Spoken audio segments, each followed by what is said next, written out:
4월 18일 월요일 위로와 치유의 가정 예배를 드립니다. 다 같이 주기도문으로 예배를 시작합니다. 하늘에 계신 우리 아버지, 아버지의 이름을 거룩하게 하시며 아버지의 나라가 오게 하시며 아버지의 뜻이 하늘에서와 같이 땅에서도 이루어지게 하소서. 오늘 우리에게 일용할 양식을 주시고 우리가 우리에게 잘못한 사람을 용서하여 준 것 같이 우리 죄를 용서하여 주시고 우리를 시험에 빠지지 않게 하시고 악에서 구하소서. 나라와 권능과 영광이 영원히 아버지의 것입니다. 아멘. 찬송가 268장 죄에서 자유를 얻게 함은 찬송가 268장을 부릅니다.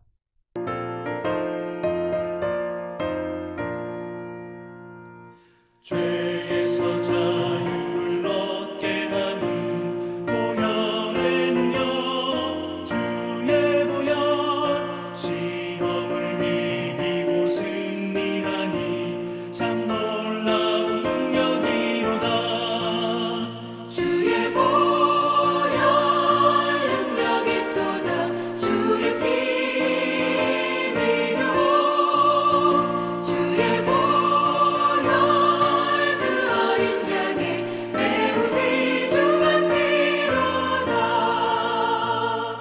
육체의 정욕을 이길 힘은 보혈의 능력 주의 보혈 정결한 마음을 얻게 하니 참 놀라운 능력이로다. 주의 보혈 능력이 또다. 주의 피 믿어 주의 보혈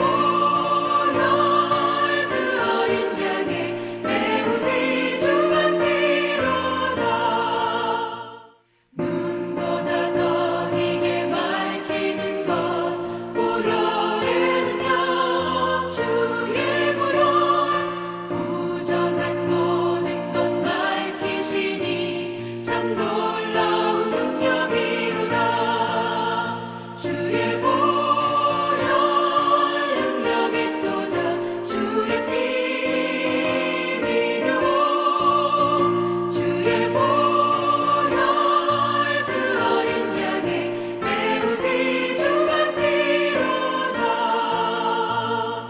구주의 복음을 전할 제목 보혈의 능력 주의 보혈 날마다 나에게 찬송 주니 참 놀라운 능력이로다. 주의 보혈 능력이 또다. 주의 피 믿어 주의 보혈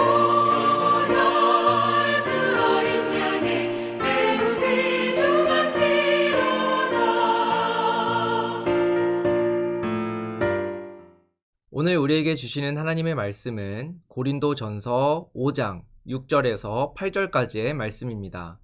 고린도전서 5장 6절에서 8절 말씀을 한 절씩 교독하겠습니다. 제가 전체를 읽겠습니다. 너희가 자랑하는 것이 옳지 아니하도다. 적은 누룩이 온 덩어리에 퍼지는 것을 알지 못하느냐? 너희는 누룩 없는 자인데 새 덩어리가 되기 위하여 묵은 누룩을 내버리라. 우리의 유월절 양 곧 그리스도께서 희생되셨느니라. 이러므로 우리가 명절을 지키되 묵은 누룩으로도 말고 악하고 악의에 찬 누룩으로도 말고 누룩이 없이 오직 순전함과 진실함의 떡으로 하자. 아멘.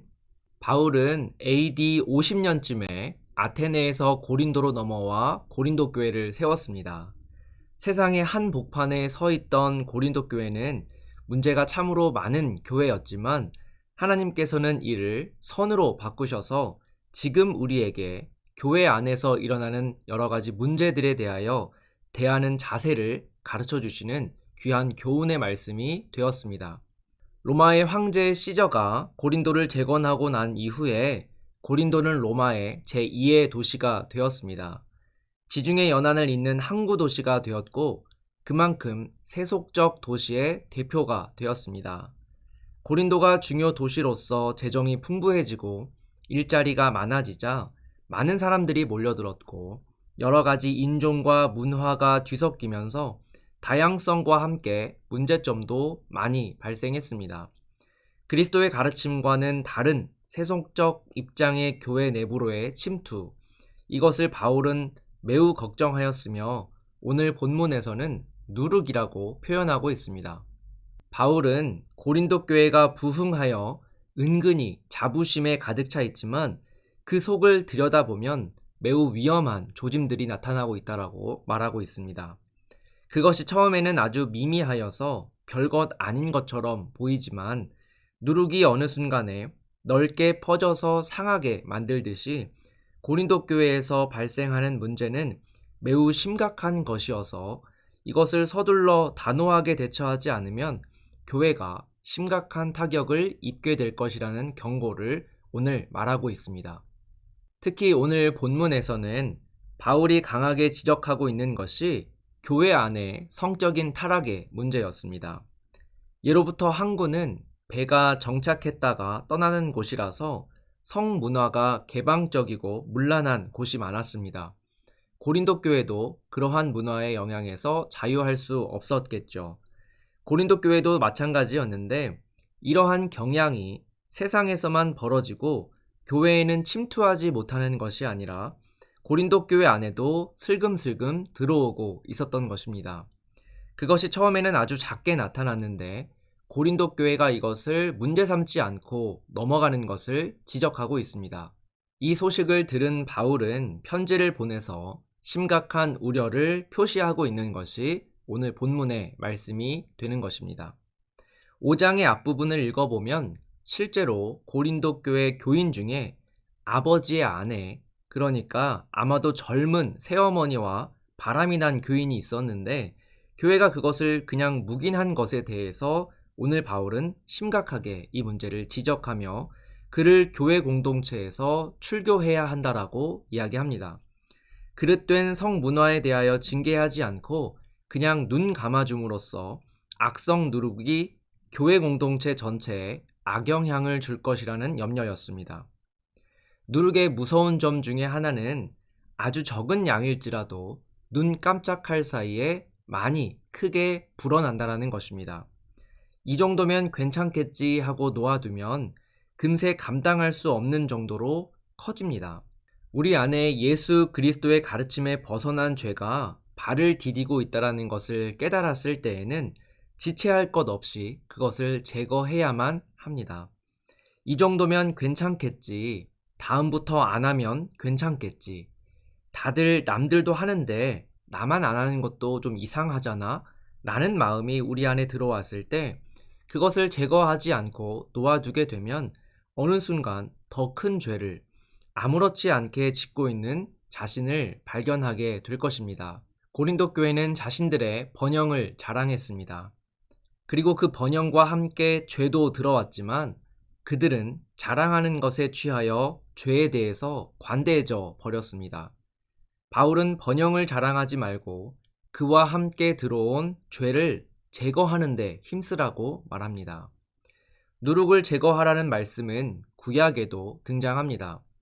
바로 애굽을 탈출하는 날 먹었던 누룩 없는 떡 이야기가 그것입니다.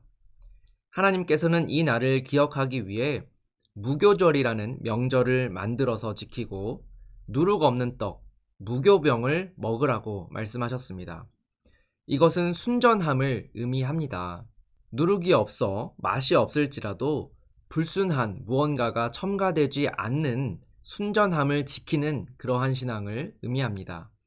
본문의 7절과 8절에서 등장하는 유월절 양과 명절, 순전함과 진실함의 떡 이야기가 바로 이 구약을 인용하는 것입니다. 바울이 제시하는 누룩을 제거하는 방법은 바로 단호함입니다.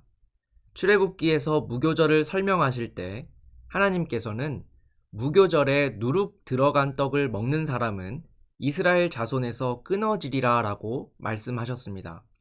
이 누룩이 얼마나 무서운지 아시고 단호하게 말씀하신 것입니다. 바울은 오늘 본문에서 이 명절을 다시 한번 상기시키면서 교회 안에 들어온 죄를 단호하게 대하라고 말하고 있는 것입니다.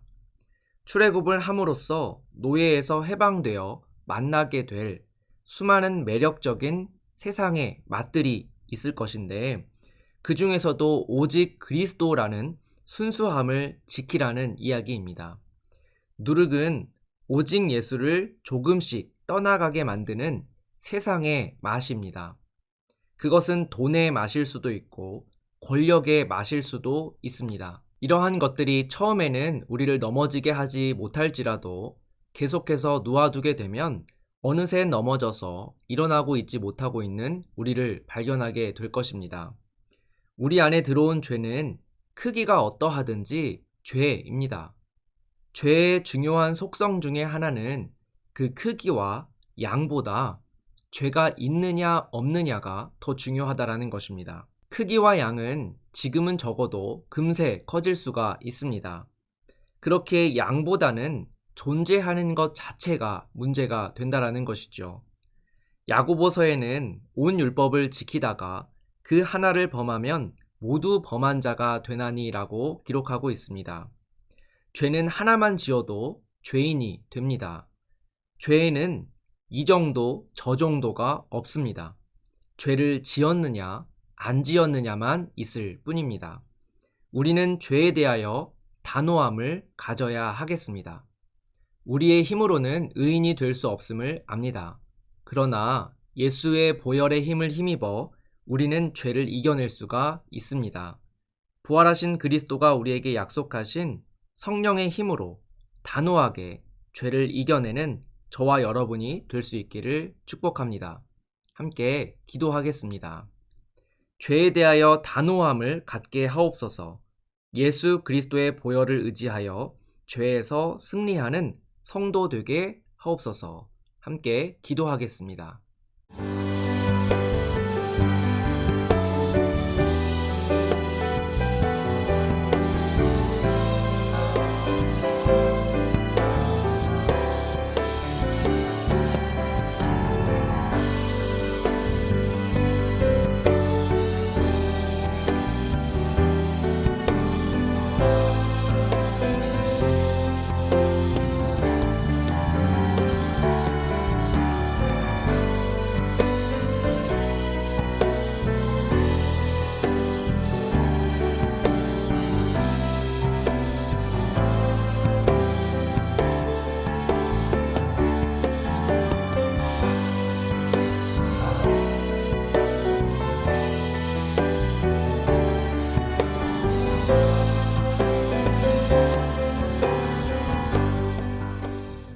사랑의 주님, 순전한 믿음을 주옵소서.